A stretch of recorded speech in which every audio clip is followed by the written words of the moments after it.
Welcome back to the Mojave, everybody. Welcome back to New Vegas, where today we're going to be taking a look at the hunting rifle, the bolt-action rifle, one of the very first bolt-actions, not the first bolt-action, because we already talked about the varmint rifle, but this one is like the big boy version of the varmint rifle that you'll find throughout the Wasteland. And the hunting rifle, I think, is one of the few weapons that has appeared in every single Fallout game, and it has been dramatically different in almost all of them, in terms of either caliber, or look, or function. There's just a whole lot of different rifles that are claimed as the hunting rifle, which I actually really like in Fallout, because with such a generic name like this, it could actually be just about anything that's just a hunting rifle.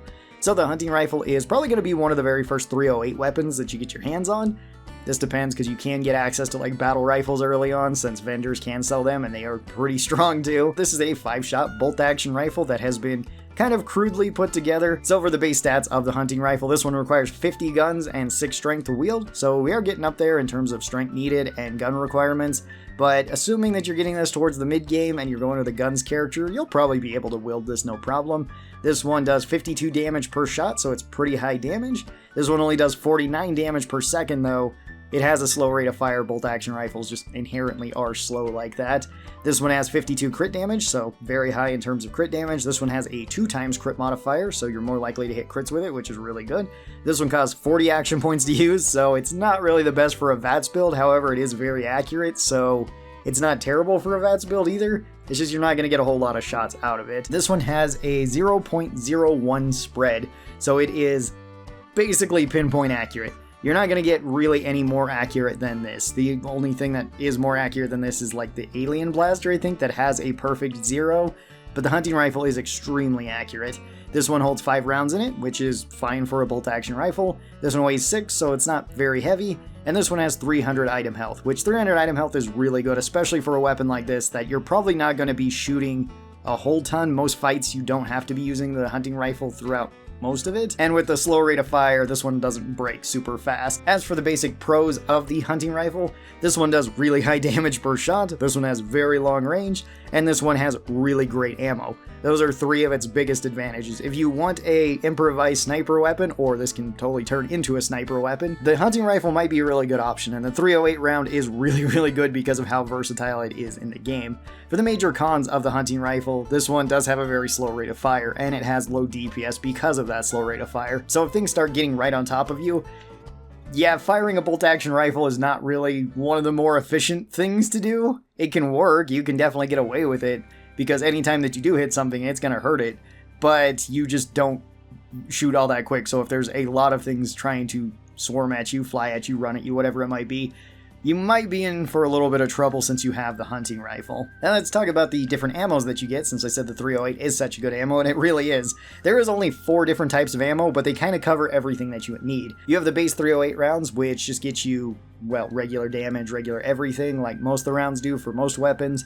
Then you have armor-piercing rounds, which slightly nerf your damage by about 5%, but they let you punch through up to 15 damage threshold, which is going to be the majority of enemies.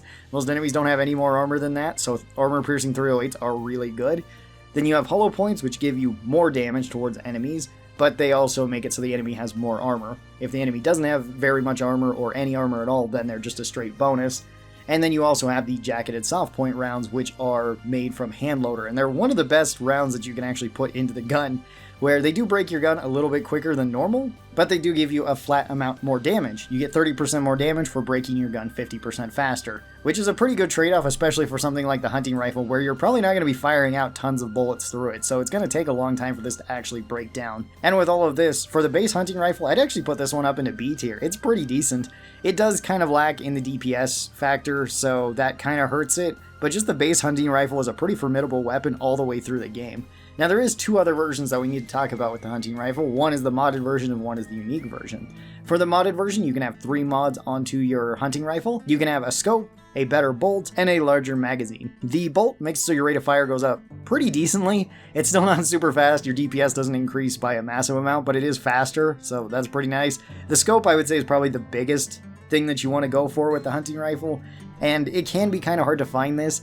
Hunting rifle parts aren't sold by a whole lot of vendors. You can find them at like the 188, you can find them at the gun runners. I think Crimson Caravan can also sell them. So you can get them there, and they're pretty decent, but the scope is the one that I would go for, because the scope is one of the nicest scopes in the game, in my opinion. It is very easy to be super accurate with the hunting rifle, and this works really, really well as a sniper rifle because the ammo is so good and the damage is so high. And then the larger magazine is kind of a nice bonus, but not usually necessary. At least if you're playing the base game, you don't usually need more than like 5 rounds of 308 going at something. 10 rounds is nice though, so if you miss a lot, or if you just want to be engaging a lot of enemies, or you don't reload super often, 10 rounds is perfectly good too. This one I would actually put a tier higher than the regular hunting rifle, and I put it up into A tier. I think it's one of the best sniper rifles in the game. It's probably one of my favorite sniper rifles in the game. This one and like the Rat Slayer are probably 2 of my favorites, even though I wouldn't say that either one of them is like the strongest. There are stronger sniper options than this, but this is just a really good gun all the way around. And it feels pretty fair compared to some of the weapons that you get in New Vegas, which are just absolutely insane. Now with that out of the way, we still need to talk about the unique version, which is Paciencia. I hope I'm saying that name right. I'm pretty sure I am this time around. Or in English, this one is Patience. This one is part of the Gunrunner's Arsenal DLC, which means you do have to buy it, which is kind of a bummer, but these were added in later. In order to buy this, you have to go and talk to Cliff at the Dinobite Cafe, or the Dinobite Hotel, in Novak, and you have to purchase it from him, and it's probably going to be fairly expensive to buy. It's not one of the most expensive Gunrunner Arsenal weapons, but it's also not one of the cheapest either. It's kind of in the middle. This one requires 50 guns to wield and 6 strength, same as the standard hunting rifle. This one does 55 damage, slightly more than the regular hunting rifle. This one has slightly better DPS at 65 DPS, so it shoots a little bit quicker, but not that much faster. This one does 110 crit damage though, which is really high. That's the same as the anti-material rifle in terms of crit damage. It's not going to hit as hard as the anti-material rifle because that one has more base damage with it, but it's going to hit things really hard, and a lot of the time you don't need that extra damage, especially if you're playing on like the normal difficulty. On very hard, then yeah, the anti-material rifle could do a little bit better there. And this one has a 2x crit modifier, so you're more likely to hit crits, which is awesome, especially for that really high crit damage. This one takes 35 action points to use in VATS, which is better than the standard one, and pretty decent for a rifle, especially for a very accurate rifle like this. This one also has a 0.01 spread, so it is extremely accurate. This one, interestingly enough though, only holds 3 bullets in it. And you can't put an extended mag on this. You can't put any of the mods onto the unique versions, at least regularly. With mods, of course, you can. And I honestly think that would make Paciencia probably my favorite rifle in the game if I could put a scope on this. But sadly, in the vanilla game, you can't do that. This one also has a weird weight at 6.2. I don't know why that is. I don't think it would matter over the standard 6 weight that the regular hunting rifle has. And this one has 350 health, which is also good. You don't necessarily need any more than what the base hunting rifle has, but if you have it, then cool. This one is also kind of unique where it has zoom based on its iron sights, where it zooms about as far as the scope does, so you can actually see things further, at least in base New Vegas, because the render distance is kind of weird in the game, unless, again, you have mods that change that. This one I would say is a very worthwhile gun getting. It's one of the coolest guns in the game. Again, if I could just have a scope, it would probably be like my favorite sniper rifle in the game, just out of everything. Paciencia I would also put up into the A tier.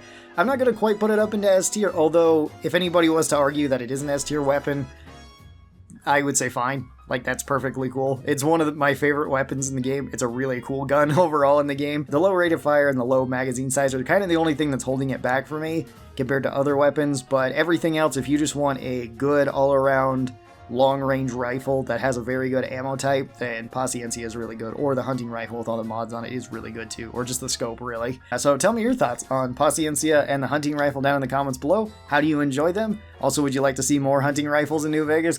Or just not New Vegas, but in the Fallout series in general? Because I absolutely would. The hunting rifle has been very weird, even more so if we're counting other Bethesda games like Starfield, where it's like a Venturez. In the older games, it's kind of a slap-together, like, AR-10 looking gun. In, like, Fallout 3, it's a strange bolt-action that fires a .32 pistol round in it. It's very odd. I do like that they made it 308 in New Vegas, though. I think that's pretty decent. It's also 308 in 4, but it feels so much worse in 4 for some reason. Also, I still don't know why it's left-handed and why there's that many left-handed rifles, but whatever. Anyway, you guys have a great rest of your day, and I will talk to you next time. Bye-bye, everybody!